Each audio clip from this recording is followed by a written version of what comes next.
Bismillahirrahmanirrahim. Assalamualaikum warahmatullahi wabarakatuh. Waalaikumsalam warahmatullahi Waalaikumsalam warahmatullahi wabarakatuh. Alhamdulillahirabbil alamin. Wassalatu wassalamu ala asrofil anbiya'i wal mursalin wa ala alihi wa sahbihi ajma'in. Amma ba'd. Puji syukur kehadirat Allah Subhanahu wa taala pada malam hari ini kita bisa melanjutkan kembali kegiatan rutin kita Kalamu, kajian Islam Muhammadiyah untuk Muhammadiyah, warga Muhammadiyah USA, Amerika Serikat. Dan alhamdulillah untuk pada malam hari ini Ketua PCM Muhammadiyah berkenan nanti akan berdiskusi bersama kita untuk topik yang akan kita kaji insya Allah adalah mengenai tafsir Al-Quran tematik, dan untuk tema pada sore hari ini adalah tema ummah. Jadi kalau Bapak dan Ibu mungkin ini ada sebuah kitab yang sangat legendaris karya Muhammad Fuad Abdul Baqi yang kalau nggak salah itu Al-Mu'jam, ya, kalau nggak salah begitu ya. Jadi itu sebuah indeks Al-Quran. Jadi ini seorang ulama Mesir, dan di dalam indeks itu beliau ada entry itu kata-kata di dalam Al-Quran, kata dasarnya menurut urutan huruf hijaiyah. Dan kalau kita melihat menelusur dari kata-kata ummah itu, saya mengutip saja dari bukunya Quraish Shihab, Wawasan Al-Quran, bahwa kata ummah itu berasal dari kata amma ya umu. Jadi amma ya umu itu menurut beliau itu bisa bermakna menuju, atau juga bisa menumpu atau meneladani. Makanya kemudian kata-kata ummu, ibu, kemudian juga imam, ini memiliki akar kata yang sama dengan ummah. Jadi ummu itu adalah tempat kita juga bertumpu, imam itu juga untuk sebagai teladan, memberikan teladan, atau tempat menuju juga yang memberikan teladan-teladan. Nah, kalau kita melihat di dalam Al-Quran, saya kira banyak sekali ayat-ayat di dalam Al-Quran, dan menurut Fuad Abdul Baqi itu ada 64 entry ummah di dalam Al-Quran, dan 51 diantaranya di dalam bentuk jamak, dan 13 di dalam bentuk mufrad atau tunggal. Nah, kalau kita kaji lebih lagi di dalam Al-Quran, itu penjelasannya juga implementasinya, penggunaannya itu bervariasi.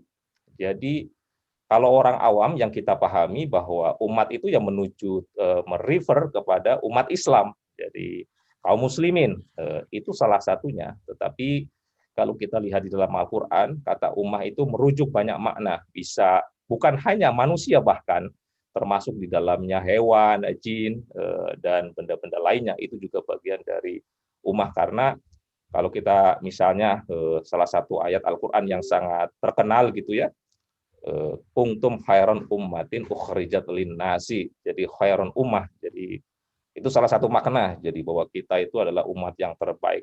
Kalau juga ada ayat di dalam Al-Quran, misalnya di dalam surat Al-Baqarah ini ayat 143, wa kadzalika ja'alnakum ummatan wasaton. Jadi kita jadikan engkau sebagai umat yang wasaton, menengah. Nah, apa itu umat wasaton? Nanti kita akan mendengarkan penjelasan dari Profesor Ahmad Ali tentang konsepsi ummah, dan masih banyak lagi, ada khairun ummah, ada kemudian ummatan wahidan, dan lain sebagainya.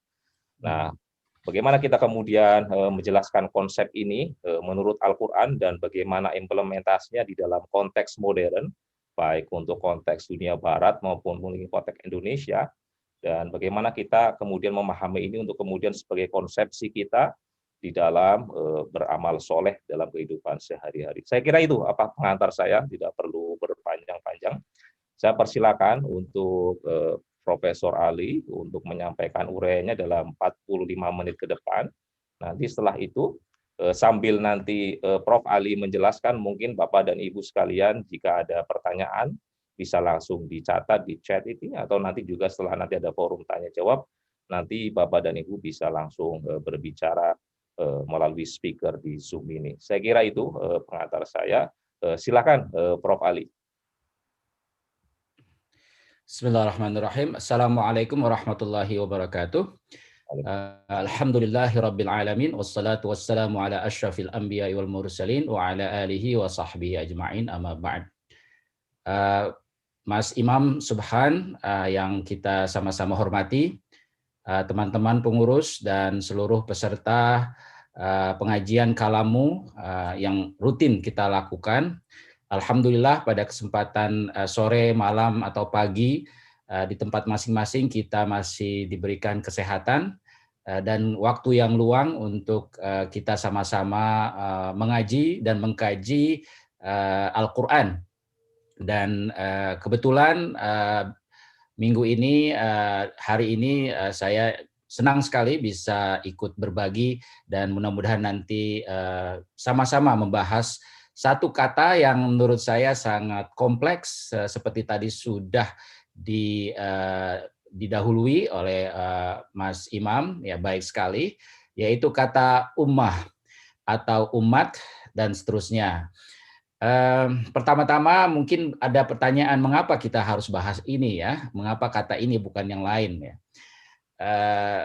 Jadi apa arti penting dari membahas kajian ini? Itu pertama yang ingin saya sampaikan. Nanti kita bahas satu-satu.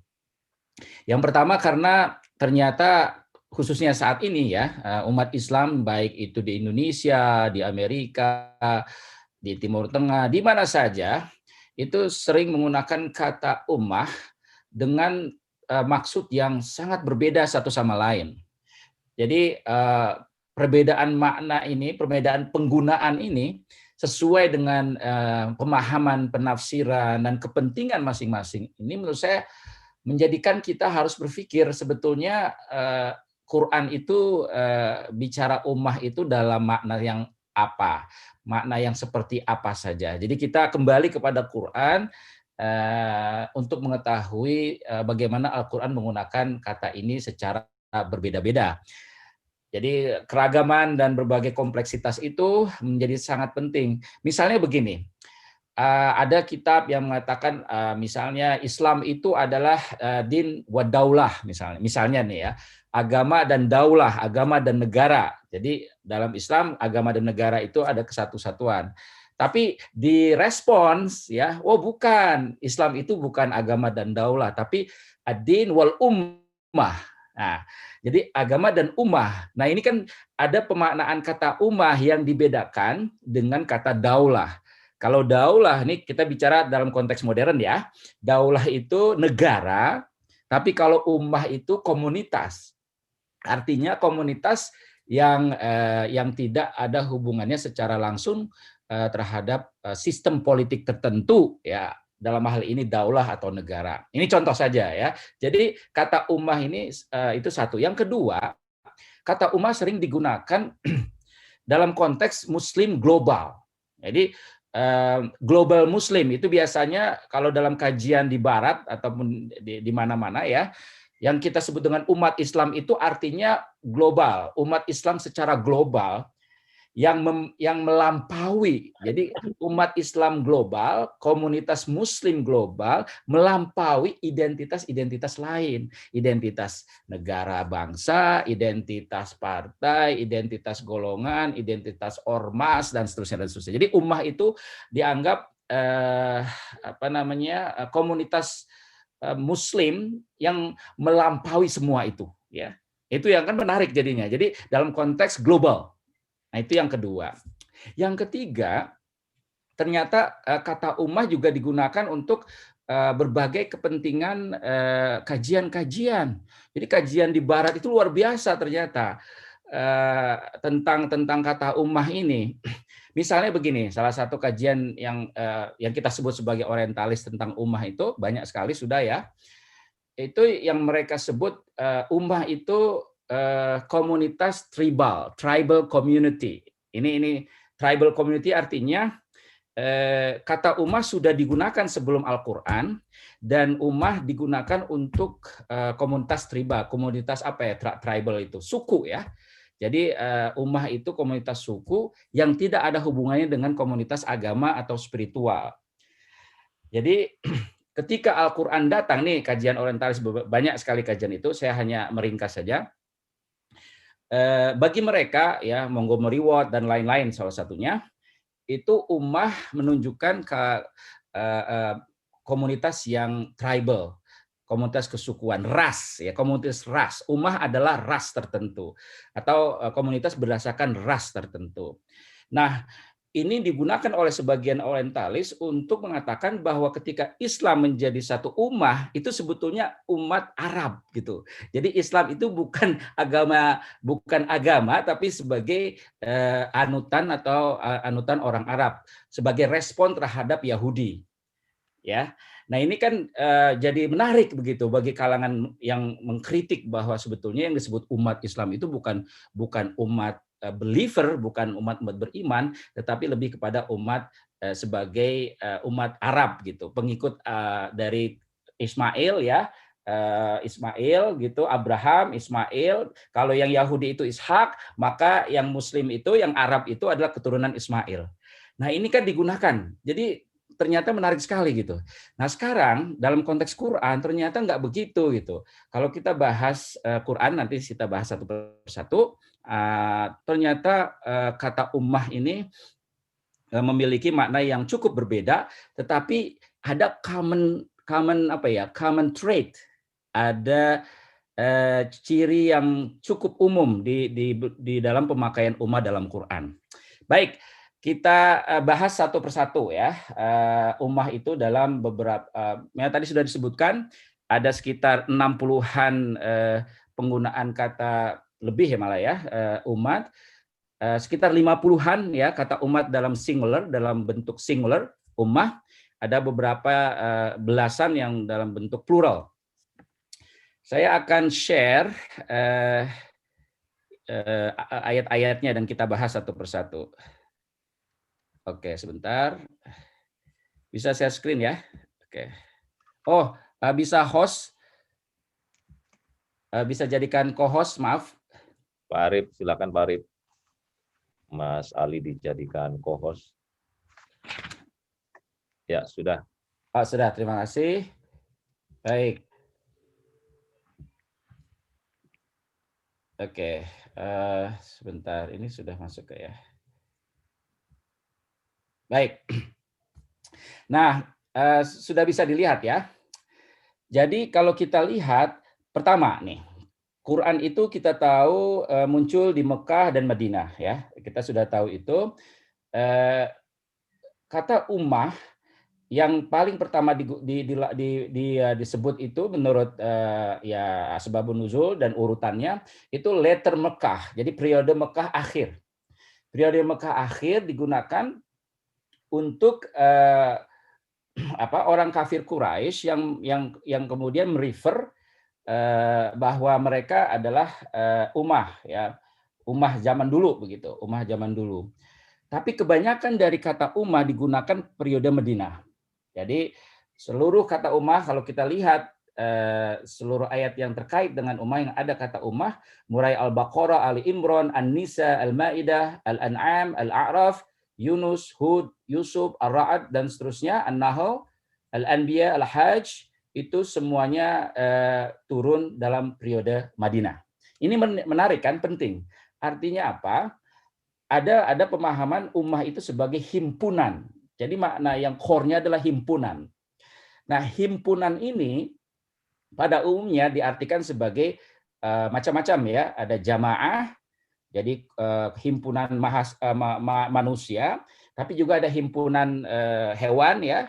Ya kita tahulah ada ayat yang terkait dengan itu, misalnya nanti saya akan bahas satu ayat yang terkait dengan naml ya, dengan semut ya. Kemudian himpunan juga dalam makna satu orang, ada ummah Ibrahim ya. Ibrahim sebagai ummah. Kenapa Ibrahim sebagai ummah? Karena Ibrahim dianggap menyatukan sekian banyak sifat terpuji ya. Sifat terpuji dalam dirinya, itu surat An-Nahl ayat 120. Ummah Ibrahim.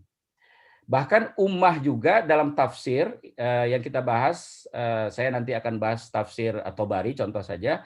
Adam juga adalah ummah. Adam sebagai ummah, Ibrahim sebagai ummah. kita bahas satu persatu misalnya ya. Ini salah satu ayat yang bisa kita bahas. Yang surat Al-Baqarah ya, kita mulai dari Al-Baqarah 128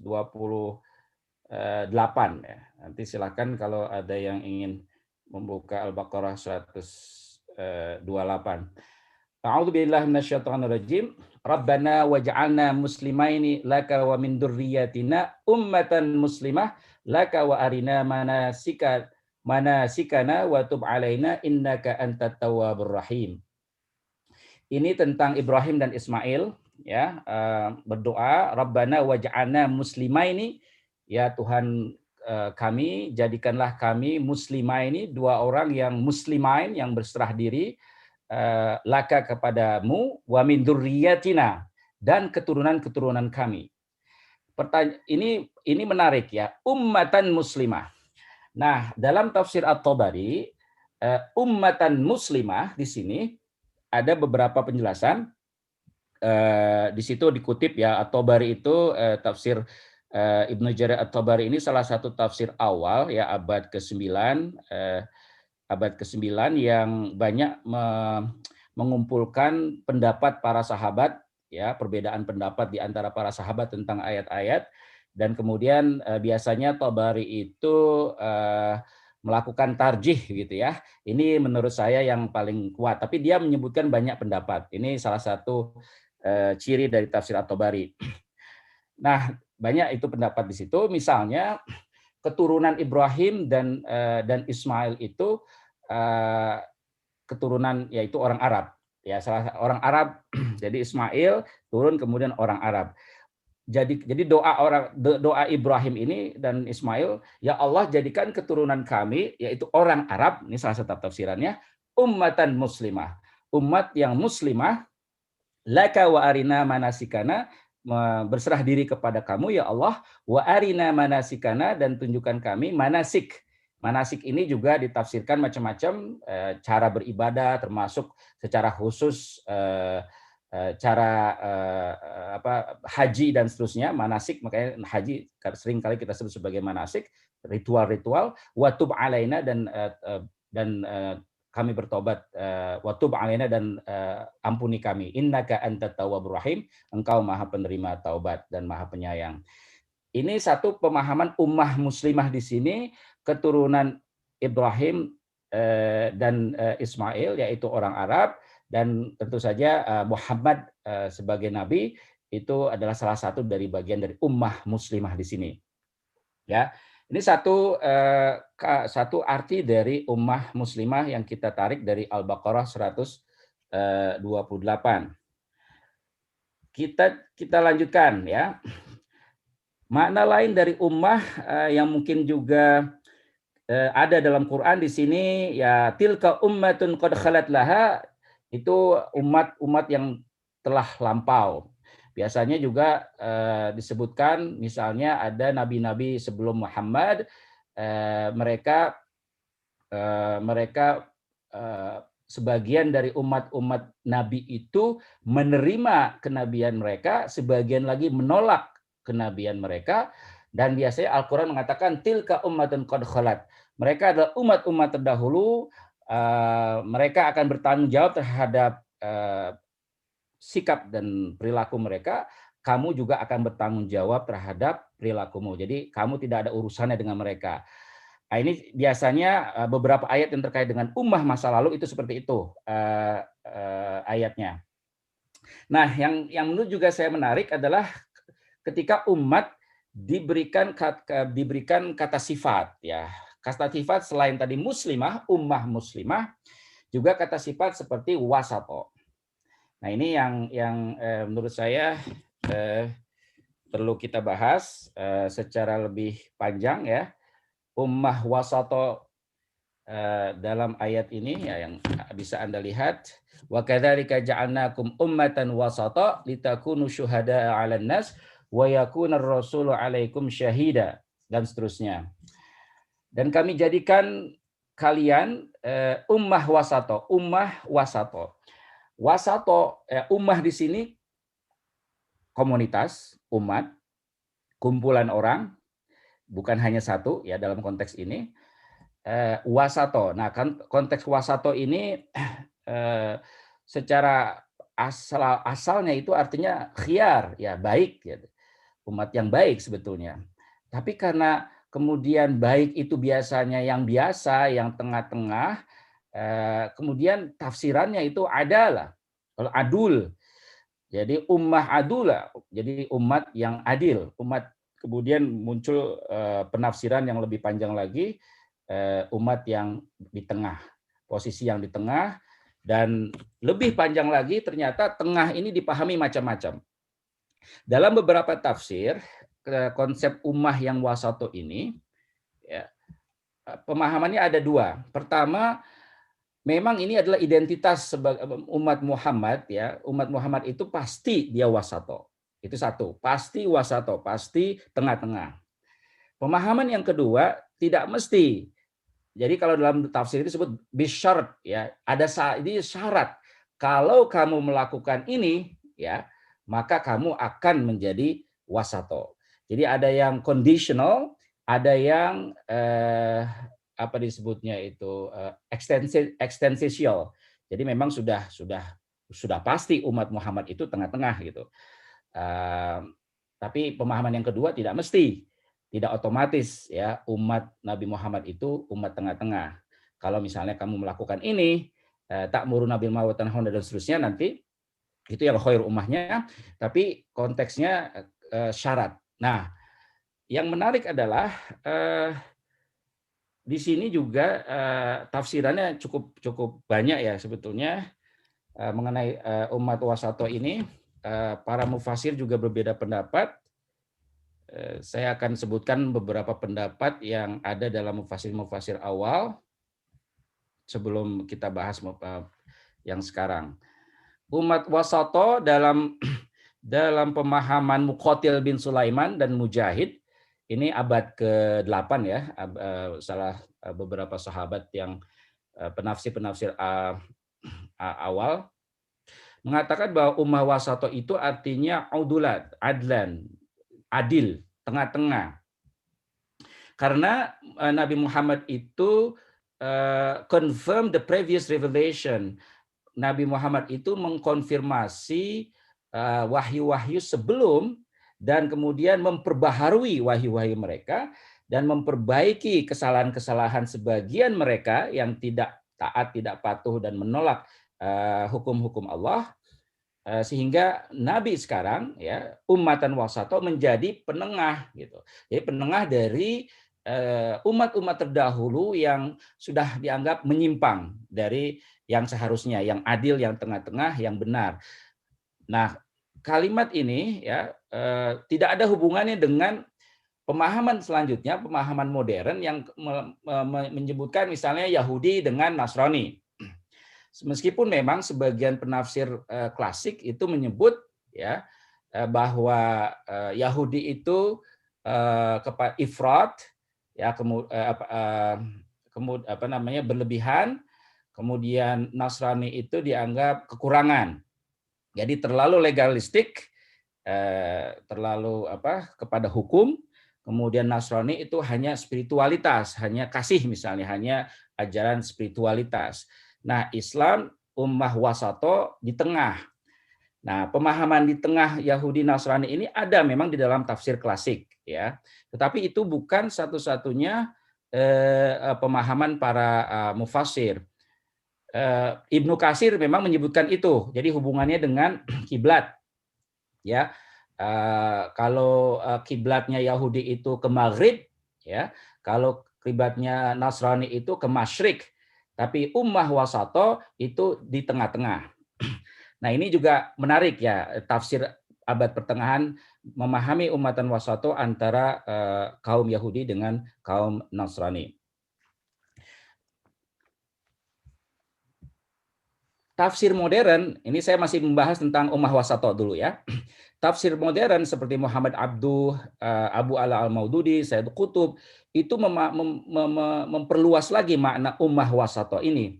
Abduh misalnya menafsirkan wasato sebagai bukan ekstrim, ya. Jadi ummah wasato adalah ummah yang tidak terjerumus kepada dua ekstrim fisik dan ekstrim spiritual, terlalu ke material, terlalu ke spiritual. Maka mengkombinasikan dua fisik dan jasmani dan ruhani inilah yang kemudian menjadi wasato. Itu Abduh dalam Al-Manar ya, oleh Rasul Ridho. Abu Ala Maududi dalam bukunya Understanding the Quran dan seterusnya itu mengatakan ummah wasato itu adil dan seimbang. Adil dan seimbang. Said Qutb ya, Said Qutb lebih jauh lagi. Dia bicara soal ini apa namanya arah ya. Jadi yang disebut ummah wasato itu di tengah, bukan di timur, bukan di barat, atau begini, antara timur dan antara barat, antara selatan dan antara utara. Dan dia juga menyebut masalah material dan spiritual. Dia juga bilang soal wasato itu dalam iman, dalam pemikiran, dalam perasaan, dalam hubungan, dalam soal waktu misalnya. Dia menyebutkan contoh ibadah misalnya jangan terlalu panjang misalnya, atau dan seterusnya. In place juga tengah-tengah dalam soal posisi, tempat, dan seterusnya. Ini ummah wasato yang dalam konteks Indonesia udah beda lagi nanti.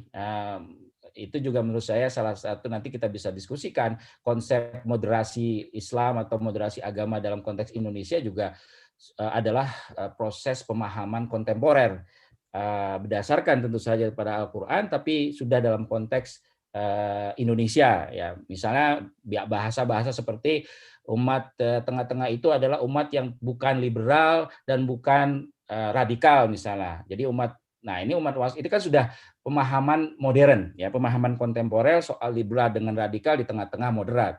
Itu sama sekali bukan bukan pemahaman literal dari Al-Qur'an atau tafsir-tafsir yang ada. Oke.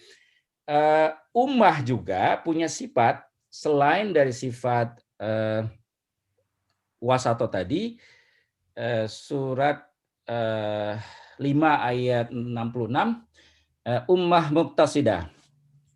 Ya, ummah muqtasidah ini ternyata pemahamannya ummah yang adil atau yang lurus. Ayatnya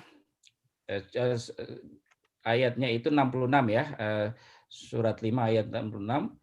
A'udzubillahi minasyaitonirrajim.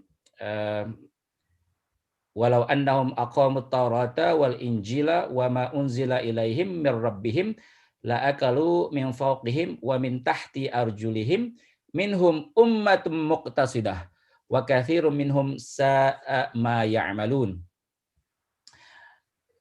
Nah, ini bicara tentang orang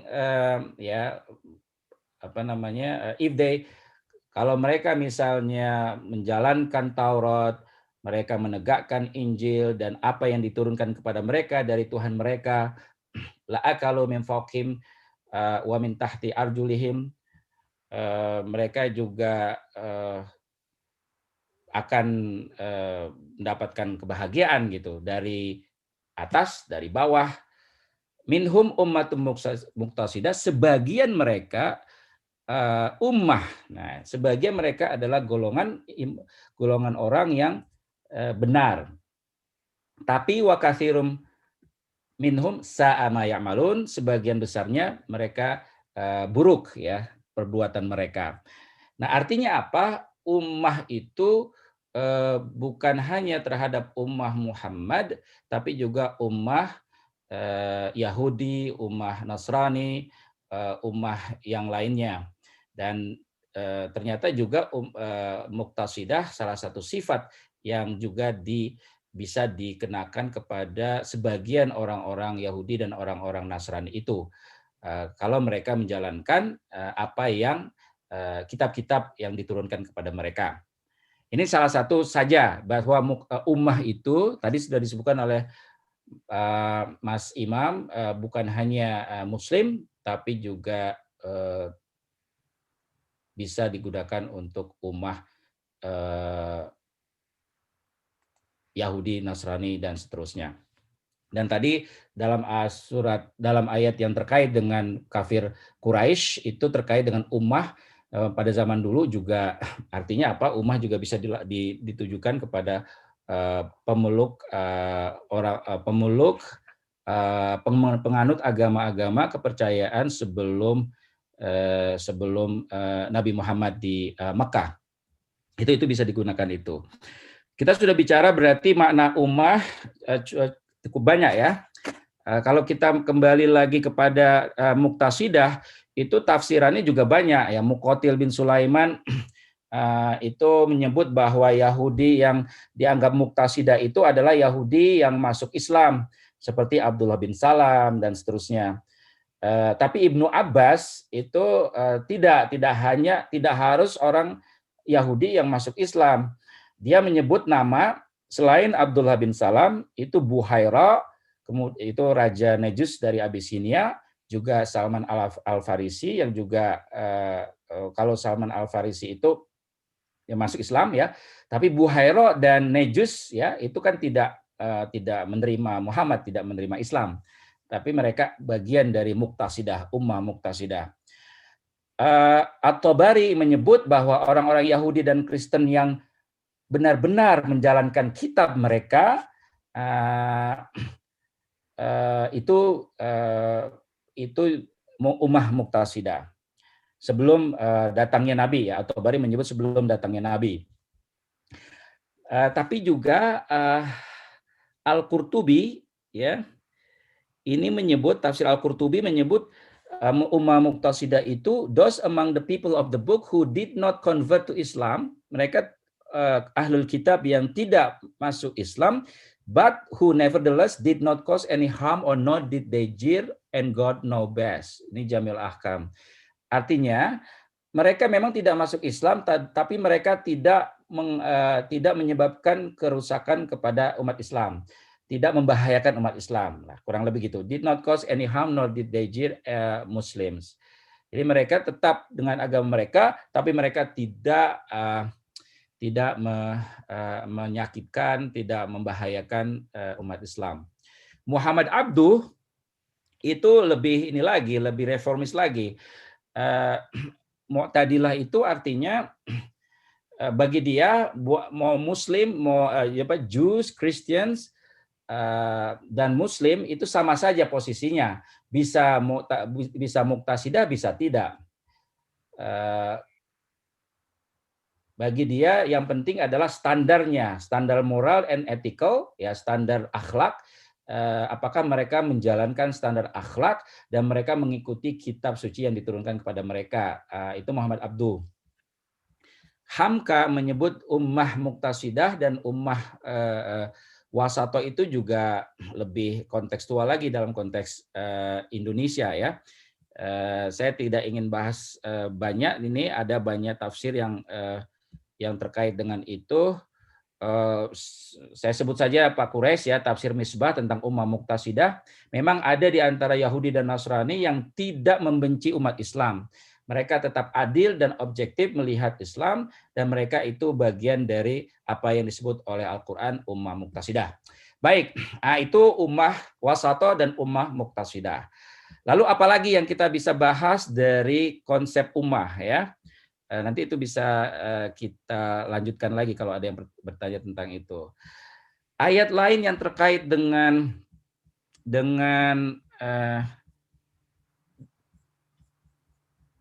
oke, saya mau kembali lagi kepada ayat-ayatnya. Oke. Ayat lain, wal takum minkum ummatun yad'una ilal khair. Nah, ini juga ayat yang sangat kita hafal ya. Ummatun yad'una ilal khair wa ya'muruna bil ma'ruf wa yanhauna 'anil munkar wa ulaika humul muflihun. Minkum ummah, di antara kalian itu ummah yang mengajak kepada kebaikan dan melarang dari keburukan dan seterusnya. Ini tafsirannya juga banyak, tapi secara umum kita sudah pahami ya, ummah yang berdakwah kepada kebaikan dan seterusnya dan amar ma'ruf nahi mungkar. Itu ummah sebagai jamaah ya, ummah sebagai kumpulan manusia. Kemudian apalagi di sini. Nah, ahlul kitab juga disebut ummah qaimah. Ya, sebagian dari ahlul kitab ya ayatnya laisu sawa min ahlil kitab ummatun qaimah yatluna ayatillah ana al-laili wa hum yasjudun. Mereka tidak sama, orang ahli kitab itu macam-macam. Min ahlil kitab, sebagian dari ahlul kitab ummatun qaimah, umat yang menjalankan umat yang lurus ya, qaimah yang menegakkan mereka membaca ayat-ayat Allah pada malam hari, mereka juga bersujud atau salat, mereka beriman kepada Allah dan seterusnya. Nah, ini juga kata ummah qaimah, ummah sifat qaimah juga dialamatkan kepada sebagian dari ahlul kitab yang mereka memang membaca ayat-ayat Allah dan bersujud. Ya. Jadi kriterianya ini adalah membaca ayat-ayat Allah dan mereka bersujud. Qaimah ya. Tafsiran lain, ayat-ayat lain yang mungkin juga menarik.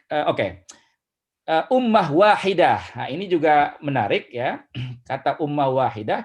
A'udzubillahi minasyaitonirrajim. Saya baca sedikit-sedikit saja. Walau sya'allahu la ja'alakum ummatan wahidah walakin liyabluwakum fima atakum. Dalam tafsir At-Tabari dijelaskan kata ummah wahidah ini artinya apa?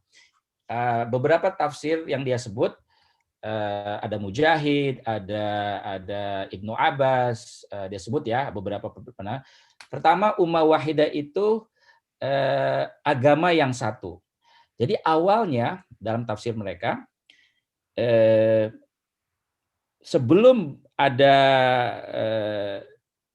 Nuh, Idris, kemudian Musa, Isa, Muhammad dengan nabi-nabi itu agama cuma satu, ummah wahidah itu tauhid. Jadi semua orang itu, manusia itu satu agamanya, beriman kepada Allah. Tapi kemudian mereka, nanti ada ayat lain ya, mereka kemudian berselisih.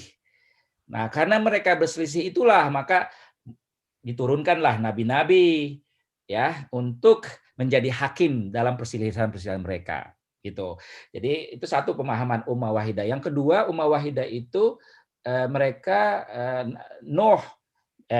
Adam ya. Ummah wahidah itu ada Adam. Jadi pada dasarnya dulu cuma ada Adam gitu. Ummah wahidah satu orang. Ini salah satu tafsir yang menarik.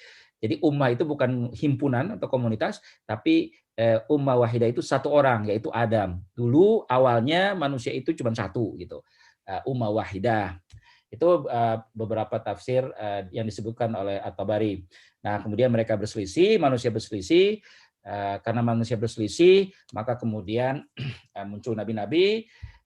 Tapi masih tetap aja orang-orang Arab, khususnya di Mekah, itu masih juga berselisih dan mereka tidak mengikuti Hanifah Muslimah, agama yang Hanifiyah, agama milah Ibrahim, maka diturunkanlah Muhammad sebagai nabi, mengingatkan tentang common ancestor mereka, yaitu Ibrahim yang memang berada dalam jalur Hanifan Muslimah, Hanif dan Muslim.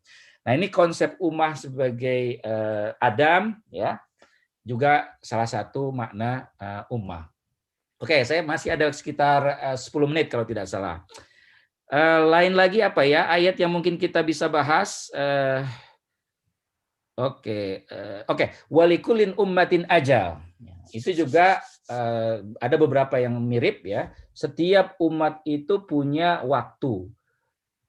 Artinya pada saatnya komunitas tertentu itu ada batasnya, waktu dalam pengertian batas mereka mendapatkan balasan.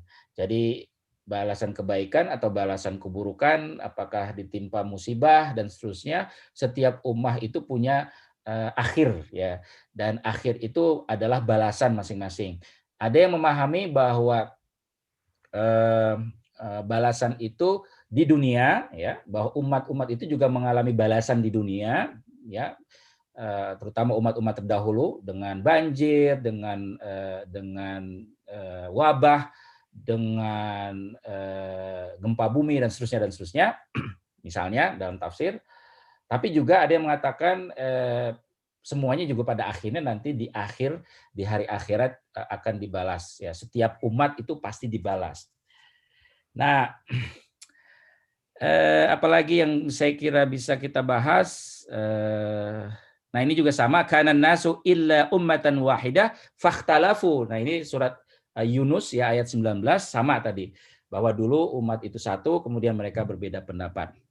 Nah, yang juga menurut saya perlu saya bahas sedikit ini yang saya kira dibahas oleh banyak orang ya, sarjana.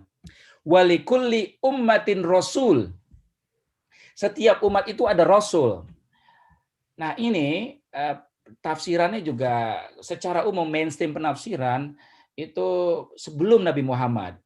Jadi sebelum Nabi Muhammad itu pada dasarnya setiap umat ada rasul. Tapi rasul itu apa kriterianya? Fa idza jaa rasuluhum qudiya bainahum bil qisti wa hum la yuzlamun.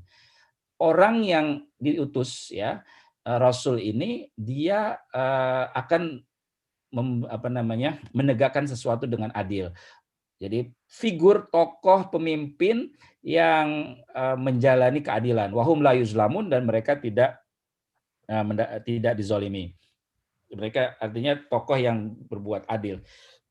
Nah, rasul ini memang pemahamannya banyak sekali ya. Ada rasul dengan nabi, ada perbedaan nabi dengan rasul dan seterusnya. Apalagi kalau ditafsirkan lagi dengan hadis bahwa ada 124.000 nabi. Itu sebagian mufasir termasuk Rashid Ridho ya, Al-Manar dan Abduh, itu bisa jadi Buddha, Konghucu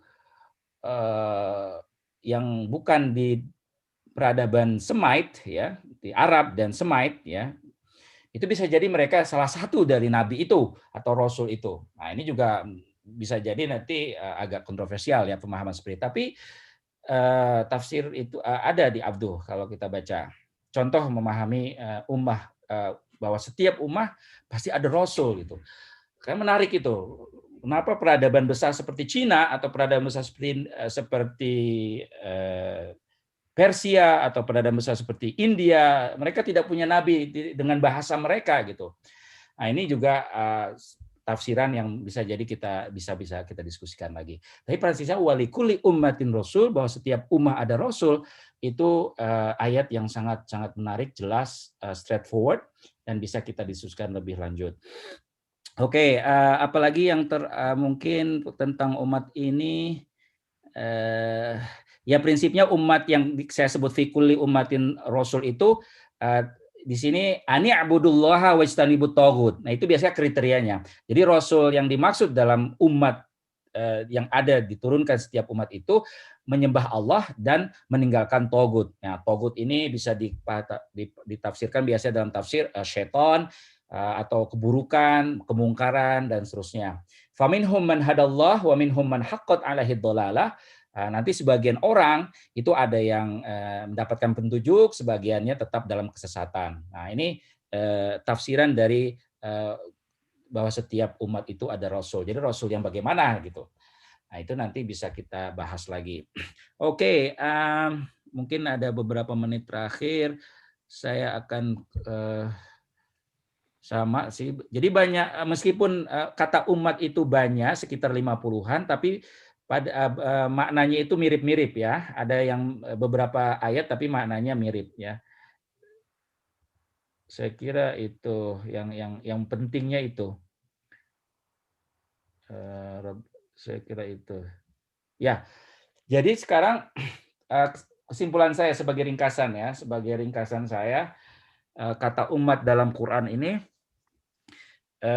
yang pertama tadi sudah disebutkan ada perbedaan pendapat tentang asal-usul dari ummah. Banyak yang mengatakan ummah itu berasal dari khususnya kalangan sebagian orientalis dari Hebrew, dari Aramaik ya, artinya tribe gitu, suku, ras ya. Jadi komunitas suku, ras yang tidak terkait dengan agama atau spiritualitas, sehingga ketika digunakan untuk ummah muslimah itu terjadi proses transformasi, perubahan, pergeseran makna ya yang dilakukan oleh Al-Qur'an terhadap makna sebelumnya. Tapi juga ummah kemudian mempunyai akar kata yang diperdebatkan oleh ahli bahasa, termasuk misalnya tadi disebut amma ya ummu, artinya menyengaja untuk melakukan sesuatu. Kalau kita pertemukan itu, ummah artinya secara singkat himpunan orang-orang atau kumpulan orang, ataupun dalam hal ini bisa hewan ya, yang mereka punya maksud yang sama.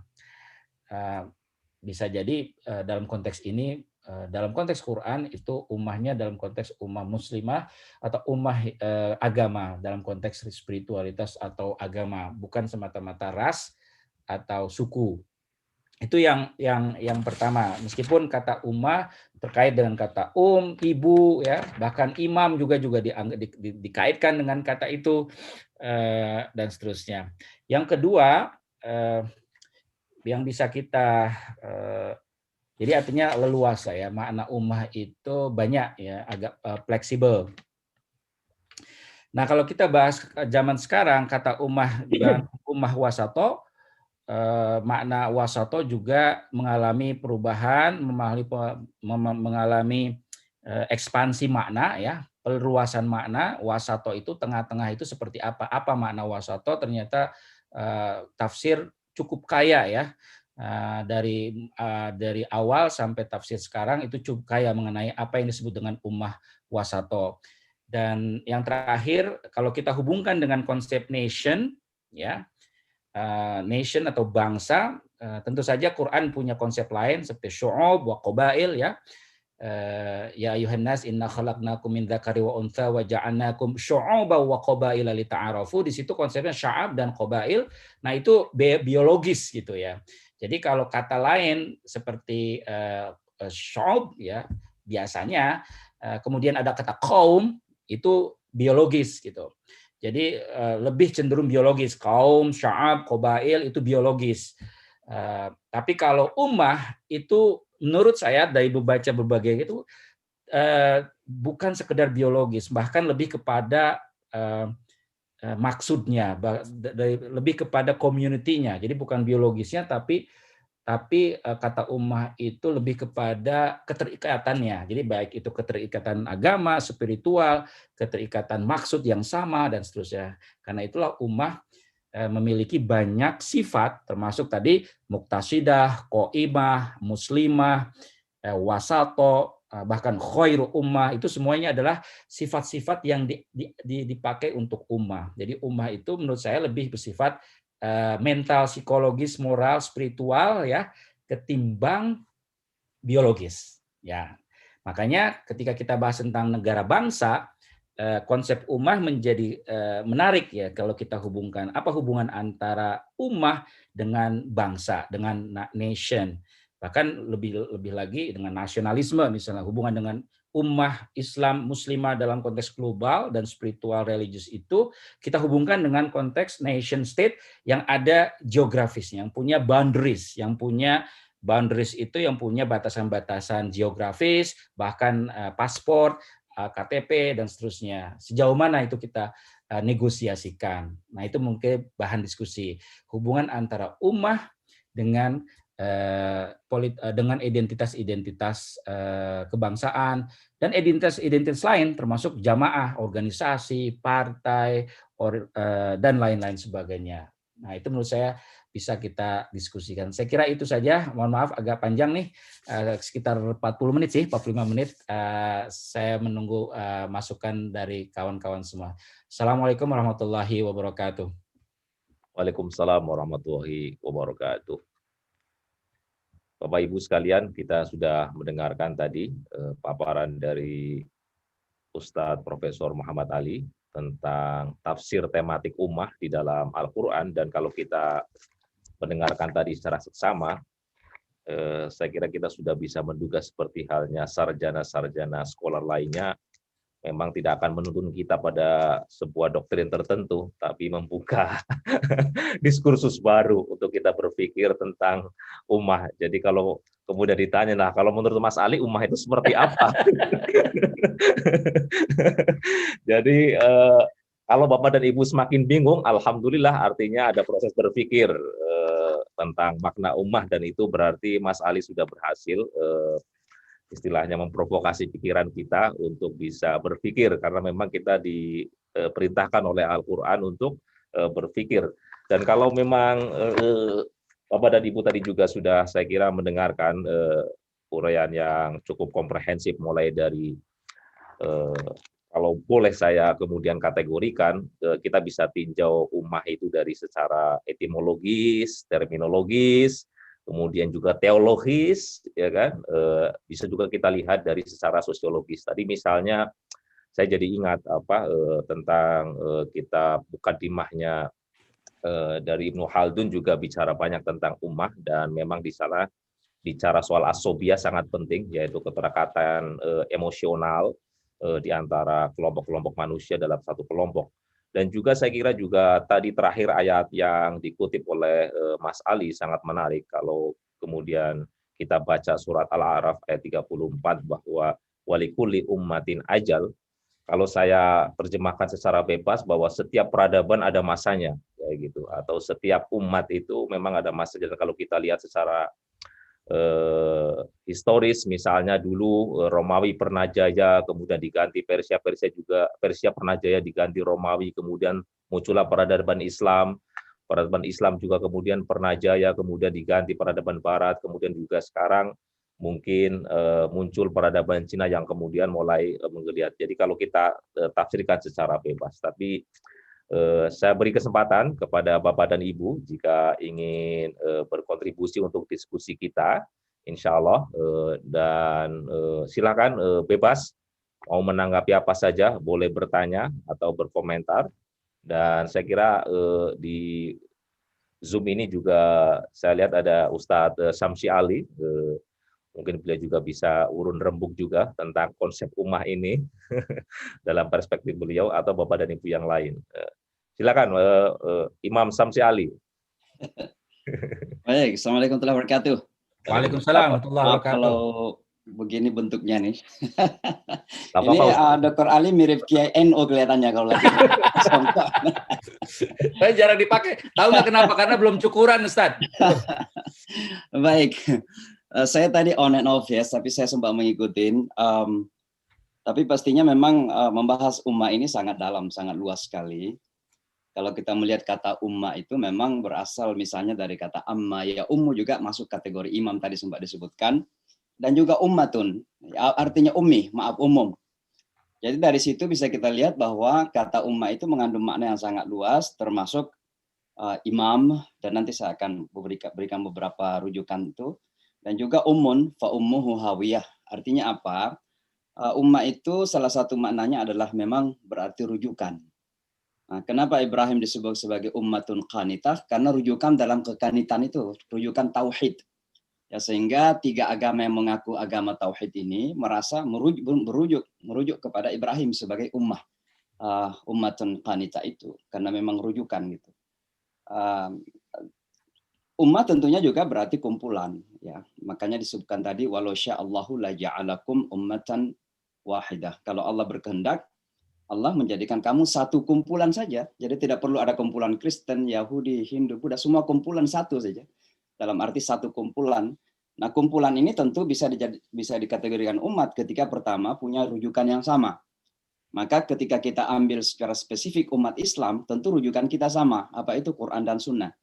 Ya. Nah, kalau seandainya semua manusia dijadikan satu umat, maka rujukannya akan sama. Tapi ternyata bukan itu yang dikehendaki oleh Allah. Maka manusia kemudian punya rujukan-rujukan. Rujukan yang sama dan juga tentu punya visi tadi, punya ikatan emosi, dan mungkin dalam bahasa kita punya tujuan hidup yang sama, yaitu li'ibadatillah wa ma khalaqtul jinna wal insa illa liya'budun. Tapi intinya begini, tadi banyak sekali disebutkan tafsiran-tafsiran, baik dari tafsiran klasik, abad pertengahan maupun yang modern, termasuk Maududi disebutkan tadi. Saya kira memang ketika ingin menafsirkan kata umat ini tidak sesederhana itu. Tapi yang pasti seringkali terjadi ketika umat disebut sebagai ummatan wasata, itu terjadi degradasi pemaknaan. Jadi makna yang kemudian diturunkan. Hanya sekedar ditafsirkan bahwa ummah wasata itu artinya moderat. Ya. Padahal kata wasata itu bukan sekedar berarti moderasi saja, tapi mengandung beberapa makna yang sebenarnya banyak, tapi ada saya menyebutkan beberapa hal yang pernah disimpulkan oleh pertemuan ulama internasional di Bogor ketika Pak Din Syamsuddin masih menjadi Special Envoy Presiden untuk peradaban ketika itu, dan beliau mengadakan pertemuan ulama internasional di Bogor, dan ummatan wasatan itu kemudian ditafsirkan karakternya dalam beberapa hal. Ada 7 yang disebutkan ketika itu. Jadi yang pertama bahwa ummatan wasata itu artinya ummatan yang mu'tadil, i'tidal. Nah, i'tidal itu kan kalau kita merujuk kepada sholat kita, itu artinya bangkit dari ruku kan, namanya i'tidal. Nah, apa artinya i'tidal? Artinya adil dan menegakkan keadilan. Ya, jadi umat yang wasatiyah itu adalah umat yang berani untuk adil dan menegakkan keadilan sekaligus. Nah, itu pertama, karakter daripada ummatan wasatan. Yang kedua, ada tawazun di situ. Makanya ummatan, tadi disebut ummatan muqtasidah, itu karena memang ada tawazun, ada keseimbangan yang terjadi di situ. Muqtasidah itu kan iktisad, itu kan perekonomian kan, iktisad. Artinya tidak boros, tidak juga kikir. Ada pertengahan di situ. Makanya di situ disebut tawazun, ada keseimbangan. Dan kalau kita melihat seluruh rangkaian ajaran Islam ini, itu semuanya tawazun.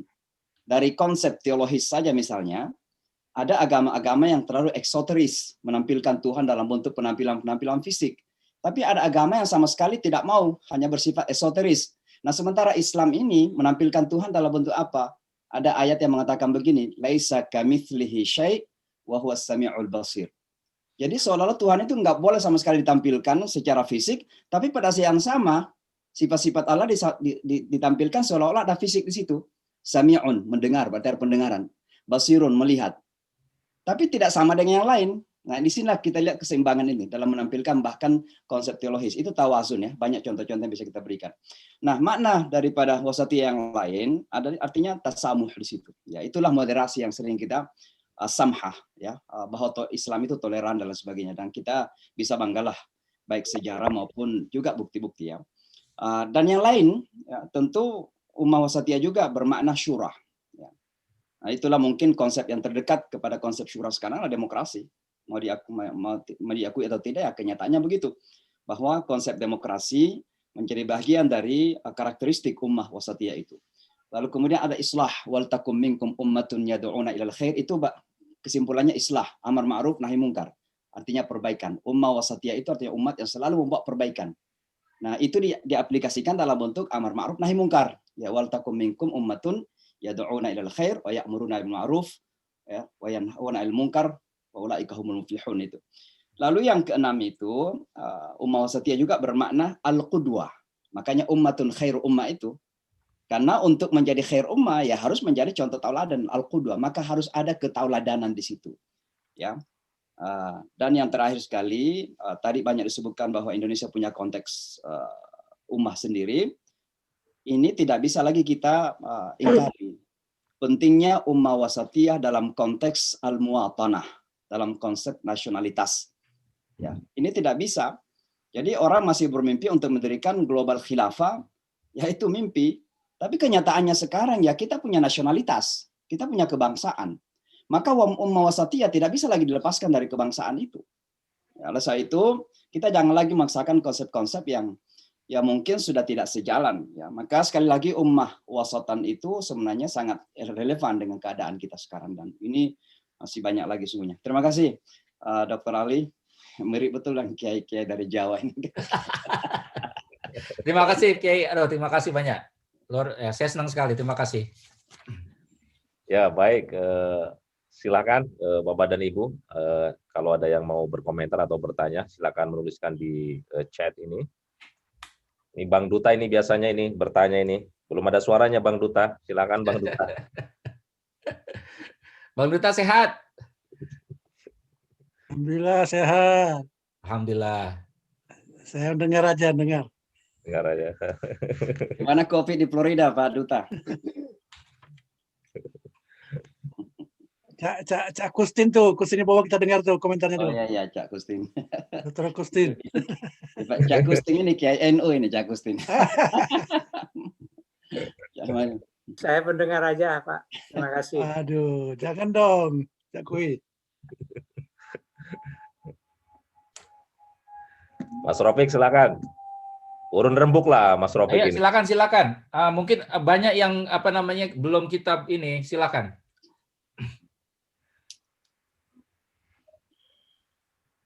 Oke. Bismillahirrahmanirrahim. Assalamualaikum warahmatullahi wabarakatuh. Waalaikumsalam warahmatullahi wabarakatuh. Dan mungkin menambahkan yang sudah tadi dikupas panjang lebar oleh guru kita semua, Dr. Muhammad Ali dan Imam Syamsi Ali. Tadi sudah komprehensif sebenarnya. Memang kesulitan kita kalau dengan tafsir tematik itu kalau ayat yang kita kaji itu jumlahnya banyak.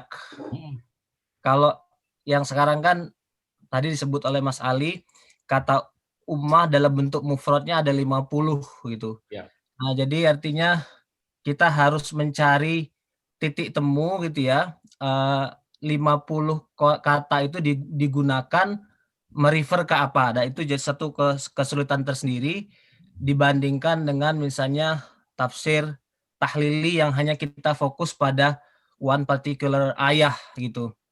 Jadi tapi tadi sudah digarisbawahi oleh Mas Ali memang dan Imam Syamsi juga maknanya kompleks, bahkan ummah juga bisa mencakup entitas lain manusia gitu ya, yang kalaupun manusia juga tidak bermakna dia muslim, bisa juga bermakna non muslim seperti tadi ummatun muqtasidah merefer kepada komunitas ahlul kitab atau khususnya komunitas Yahudi di Madinah pada saat itu. Saya mungkin ingin menambahkan yang satu ayat khusus tadi tentang ummatan wasato, ya. Juga sudah ditambahkan oleh Imam Syamsi Ali. Kata wasatoh itu kan sederhananya artinya pertengahan gitu ya, wasat gitu. Nah, filosofi mungkin kita bisa gali filosofi kata atau konsep pertengahan gitu. Jadi kalau orang yang duduk di tengah itu kan berarti dia orang yang tahu positioningnya gitu. Jadi misalnya dia ingin menempatkan diri betul-betul ada di tengah. Dia tahu ukuran ke sebelah kanan berapa panjangnya, ke sebelah kiri berapa gitu. Jadi orang yang berada di tengah itu artinya adalah orang yang betul-betul memahami situasinya gitu. Orang-orang yang membaca realitas yang dia hadapi dan betul-betul menempatkan diri di tengah konstelasi itu. Jadi artinya wasaton itu juga pertengahan yang menuntut kita untuk membuka mata, membuka cakrawala dan mengetahui konstelasi gitu. Jadi di sini ada makna infitah, ada makna pemahaman terhadap konteks real yang ada gitu. Nah, ini tadi sudah disebut juga oleh Mas Ali bahwa dalam tafsir-tafsir klasik misalnya wasat itu pertengahan disebut misalnya pertengahan antara kecenderungan terlalu materialistis, al-madiyah dan kecenderungan terlalu spiritualistis gitu ya. Jadi bainal madiyah waruhiyah. Nah, Islam atau umat Islam itu sudah tahu kan ujung sebelah kanannya ada madiyah, sebelah kirinya ada ruhiyah. Jadi kita harus menempatkan di tengah-tengah itu. Di perkembangan kontemporer ada beberapa penafsir Muslim yang misalnya menyebut dua kutub ekstrim juga. Ada kutub Asyuyu'iyah dan Ar-Ra'sumaliyah itu.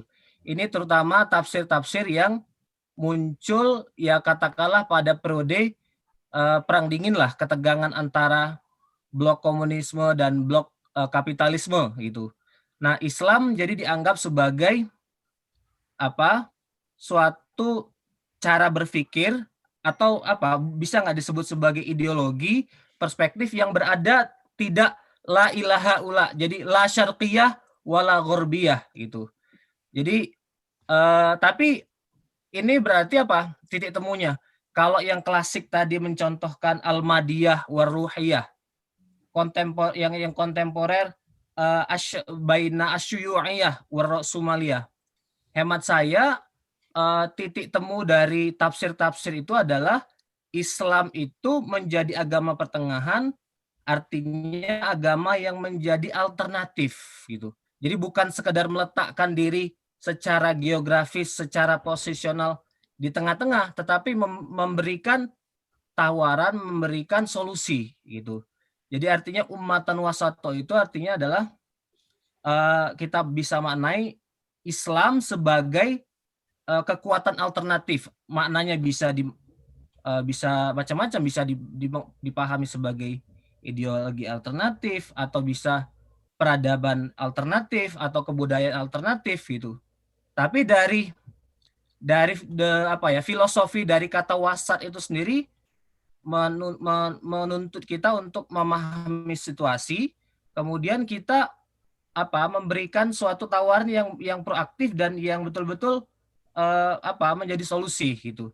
Dan saya kira itu didukung juga secara redaksional oleh ayat itu sendiri. Jadi lanjutannya kan litakunu syuhada 'alan nas. Supaya kamu menjadi saksi bagi segenap manusia gitu. Nah, syuhada di sini kan juga menggunakan kata-kata bentuk jamak ya. Jadi artinya saksi-saksi gitu. Nah, kata syahida dalam bahasa Arab bisa bermakna itu melihat, muayanah, syuhud gitu ya. Bisa juga bermakna sesuatu yang lebih real, jadi bermakna kontribusi gitu. Jadi umat Islam dijadikan sebagai umat tengahan, melihat kanan dan kiri, menjadi peradaban alternatif dan memberi solusi gitu kepada an-nas gitu. Makanya kan Muhammadiyah melahirkan konsep asy-syahadah gitu ya, darus syahadah, tempat persaksian gitu, tempat pembuktian keimanan, tempat kita menunjukkan di mana kita menunjukkan kontribusi kita gitu. Jadi itu refleksi saya untuk ayat ini, tapi juga tentu saja saya mendengar itu dari kanan dan kiri, saya tidak ingat dari mana itu. Jadi tidak bisa diberi kredit ini tafsirnya siapa, tapi jelas itu tidak lahir dari saya pribadi, cuman dari berbagai macam scholar lah. Nah, yang kedua hemat saya yang kalau kita bicara tentang ummah itu yang paling urgen itu hemat saya adalah penekanan pada karakter kesatuan tadi itu. Jadi kalau kita bicara umat mau tidak mau dan harus kita menyebut ayat ummatan wahidah gitu. Jadi ada kesatuan di situ, kesatuan rujukan referensi Quran dan Sunnah, ada makna solidaritas itu di situ. Lebih-lebih ya hari ini kita terpisah-pisah, split ke dalam ya berbagai macam blok-blok pemisah lah. Blok-blok pemisah itu sendiri sebenarnya nggak ada masalah, tapi ya kecenderungan kita kan pada sektarianisme gitu. Nah, jadi kita berbicara umat itu sebenarnya yang paling urgen itu adalah bagaimana kita bisa dealing with sektarianisme yang menjadi problem serius di umat kita hari ini gitu. Seperti kita tuh nggak ngerasa mereka itu saudara kita itu, dan kalau mereka menderita itu penderitaan mereka, kita nggak ngerasa bertanggung jawab gitu. Bukan saja tidak merasa, kadang-kadang bahkan merasa syukurin gitu kan ketika ada komunitas di luar kita atau ya sedang kesakitan, kita kadang syukurin gitu karena bukan kita gitu. Nah, problem sektarianisme itu hemat saya ya problem yang sangat serius itu. Saya kira itu. Terima kasih. Mohon maaf kalau terlalu panjang. Terima kasih Mas Rafiq atas tanggapannya. Kami berikan kesempatan yang lain dulu. Silakan Bapak Ibu, kalau ada yang mau berbicara atau langsung bisa menuliskan chat.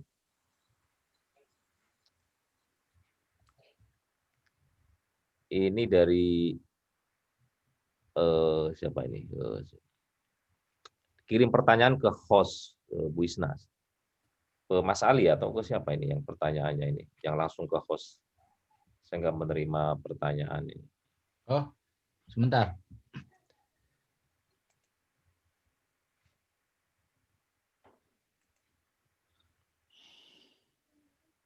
Saya nggak menerima juga pertanyaannya. Oh ya. Baik Bapak dan Ibu, kalau misal silakan. Maaf Pak, tadi saya kirimnya ke host itu siapa ya? Muhammadiyah itu? Oh, Arif. Arif. Sebentar. Oke. Atau saya bacain aja. Boleh atau di chat ke Prof Ali juga boleh Abang. Ini mohon maaf jika saya tadi mungkin ada yang terlewat, tapi pertanyaan saya bagaimana menurut Ustadz pemahaman bahwa umat manusia itu harusnya dibagi berdasarkan agama, bukan berdasarkan wilayah-wilayah seperti zaman modern sekarang kan, menjadi berbangsa-bangsa berdasarkan wilayah-wilayah. Itu saya pernah dengar pemahaman seperti itu. Mohon mungkin Ustadz bisa menjelaskan. Terima kasih. Bagus sekali nih. Pertanyaan bagus. Nanti mau langsung atau gimana? Langsung aja. Oh iya. Saya yakin Ustadz Imam Syamsi dan yang lain, Ustadz Rafiq dan lain punya pandangan juga tentang masalah ini. Saya kira nggak perlu lah, nggak perlu harus berdasarkan kotak-kotak agama ya. Dalam pengertian ini ya, dalam pengertian organisasi sosial ya. Menurut saya organisasi sosial manusia itu kalau kita merujuk kepada kasus Nabi pun ya, Nabi tetap sebagai orang Arab ya, sebagai bagian dari Banu Hashim, sebagai bagian dari Quraisy ya, secara qabailah, syu'ub wa qabail itu jelas. Quran juga mengakui ya. Ya ayuhan nas inna khalaqnakum min dzakari wa untha wa ja'alnakum syu'uban wa qabaila. Jadi alami, sesuatu yang alami untuk punya apakah kita itu Arab atau Jawa atau Bugis atau Sunda dan lain-lain. Yang kedua, kalau tadi pertanyaan tentang geografis ya, saya kira Mekah Madinah pun pada dalam konteks konstitusi Madinah misalnya, Mitsaq al-Madinah ya, yang sering kita tahu itu, yang juga dibahas. Saya kira di situ meskipun tidak secara jelas boundary-nya ya, boundary dalam pengertian kayak patok gitu ya. Kalau sekarang kan jelas ya, ada perbatasan ya yang nggak boleh dilewati gitu. Kalau zaman dulu mungkin kata-kata Yathrib ya, Yathrib itu nama kotanya, kemudian Mekah juga nama kota. Saya tidak tahu persis ini secara geografis apakah ada gitu rujukan tentang Mekah Madinah itu sebagai geografis, sebagai identitas geografis gitu. Tapi dari nama saja sebagai Madinah, Mekah, itu artinya apa? Meskipun sudah ada Islam sebagai identitas yang baru berdasarkan iman ya, berdasarkan iman tauhid, dan kemudian dalam konteks Madinah berdasarkan syariat ya. Tetap konteks geografis itu diakui gitu. Tetap sebagai warga Madinah, warga Mekah itu ada di situ. Tapi geografis itu jangan sampai, mungkin pertanyaannya jangan sampai batas-batas geografis sebagai bangsa, sebagai suku, sebagai tadi yang disebut dengan sek ya, bagian dari sek itu jangan sampai kita membuat mengalahkan iman tauhid itu. Bahkan dalam konteks yang lain ada istilah ukhuwah iman, ada ukhuwah watan ya, bangsa, dan kemudian ada ukhuwah insaniyah sebagai manusia. Jadi ukhuwah yang lebih luas lagi, humanisme itu, bahwa siapapun mereka terlepas dari agama dan seterusnya adalah manusia.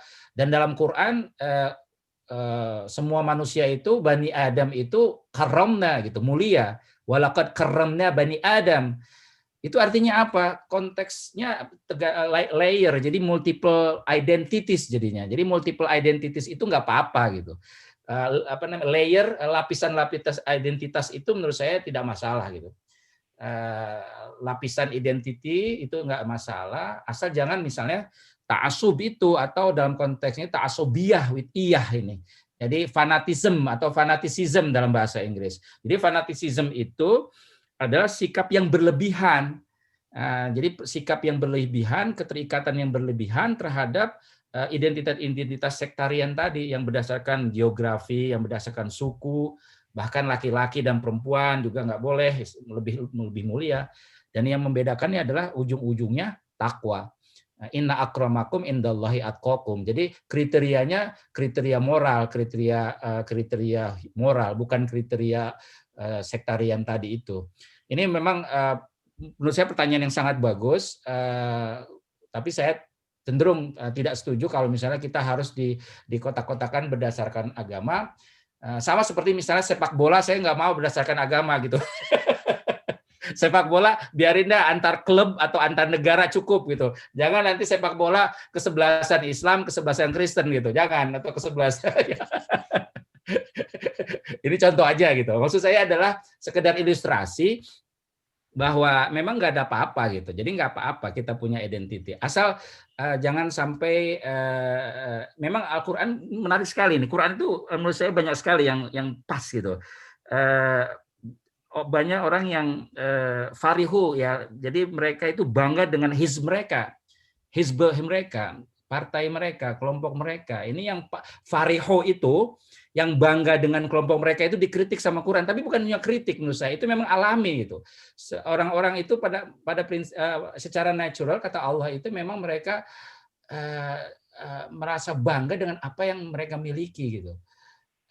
Ini menarik ya. Jadi saya hanya ini aja menanggapi ini sebagai cara kita untuk berpikir bahwa sektarianisme itu atau fanatisisme itu yang mungkin harus kita hindari. Tapi identitas apapun saya kira wajar-wajar saja. Itu alami dan sebagiannya diakui oleh Al-Quran. Termasuk juga dalam konteks ayah, ya sebagai bagian dari ayah, ya sebagai tanda kebesaran Allah itu alsinatikum alwanikum, ya. Jadi bahasa kita, kemudian ras kita, alwan, itu diakui dalam Quran. Ya, saya kira itu aja. Makasih pertanyaannya. Saya kira yang lain juga pasti punya tanggapan. Terima kasih Mas Ali, dan terima kasih juga kepada Ibu Isna atas pertanyaannya. Jadi pertanyaan dari Ibu Isna saya kira juga memantik diskusi lebih lanjut soal tadi yang disebutkan oleh Prof. Ali, yaitu intersection identity. Jadi memang kita sebagai pribadi, sebagai individu itu banyak identitas-identitas yang kemudian tersematkan kepada kita. Ya kita orang Indonesia, ya kita umat Islam, atau ya kita juga bagian-bagian dari yang lain. Ya kita orang Muhammadiyah, dan lain sebagainya. Nah, pertanyaan yang lebih lanjut, apakah memungkinkan gitu, misalnya berbagai identitas-identitas keumatan itu, kalau kita sebut secara makna umum itu saling bertolak belakang. Tadi kemudian Prof. Ali menyampaikan satu clue yang sangat penting, yaitu soal takwa. Jadi intinya itu di ketakwaan kita, apapun identitas yang kita miliki, kayak gitu di mata Allah adalah yang dipandang oleh Allah SWT adalah siapa yang paling bertakwa. Allah tidak akan melihat apakah Anda orang Jawa, orang Sumatera, orang Indonesia, atau orang mana saja. Saya kira itu. Dan Bapak dan Ibu sekalian, sebenarnya kita pengen diskusi lebih lanjut ini, lebih dalam lagi, tapi sampai juga pada waktunya, jadi sudah 6.30, 2 menit lagi, jadi kita harus mengakhiri, dan insya Allah kalau misalnya nanti masih dibutuhkan, kita buka serial selanjutnya, insya Allah.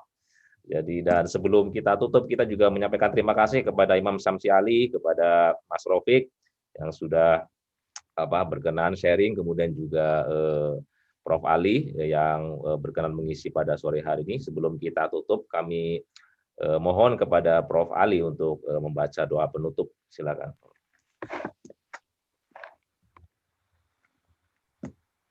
Allahumma salli wa sallim ala sayyidina Muhammadin wa ala alihi wa sahbihi ajma'in. Alhamdulillah rabbil alamin. Hamdan yuwafi wa yukafi mazidah. Ya Rabbana lakal hamdu wa lakal syukru kama yanbaghi lijalali wajhikal karimi wa 'azimi sultanik. Rabbana zalamna anfusana wa illam taghfir lana wa tarhamna lanakunanna minal khasirin. Rabbana faghfir lana dhunubana wa kaffir 'anna sayyi'atina wa tawaffana ma'al abrar. Allahumma inna nas'aluka salamatan fid din wa afiyatan fil jasadi wa ziyadatan fil ilmi wa barakatan fil rizqi wa taubatan qabla al-maut wa rahmatan 'indal maut wa maghfiratan ba'dal maut. Allahumma hawwin 'alaina fi sakaratil maut wan najata wal 'afwa 'indal hisab. Rabbana arinal haqqa haqqa warzuqna ittiba'a wa arinal batila batila warzuqna ijtinaba. Rabbana ighfir lana wa liwalidina wa limasyaikhina wa li jami'il muslimina wal muslimat wal mu'minina wal mu'minat al ahya'i minhum wal amwat innaka sami'un qaribun mujibud da'awat ya qadiyal hajar. Rabbana atina fid dunya hasanah wa fil akhirati hasanah wa qina adzabannar. Subhana rabbika rabbil izzati amma yasifun wa salamun alal mursalin walhamdulillahi rabbil alamin. Terima kasih. Subhanakallahumma wa bihamdika Allah. Terima kasih Prof. Ali dan juga Bapak dan Ibu sekalian yang berkenan berpartisipasi di dalam kajian pada malam hari ini. Insya Allah kita akan bertemu di dalam Kalamu untuk minggu-minggu selanjutnya. Saya Imam Subhan dari Seattle, mohon maaf dan pamit undur. Wassalamualaikum warahmatullahi wabarakatuh. Salam.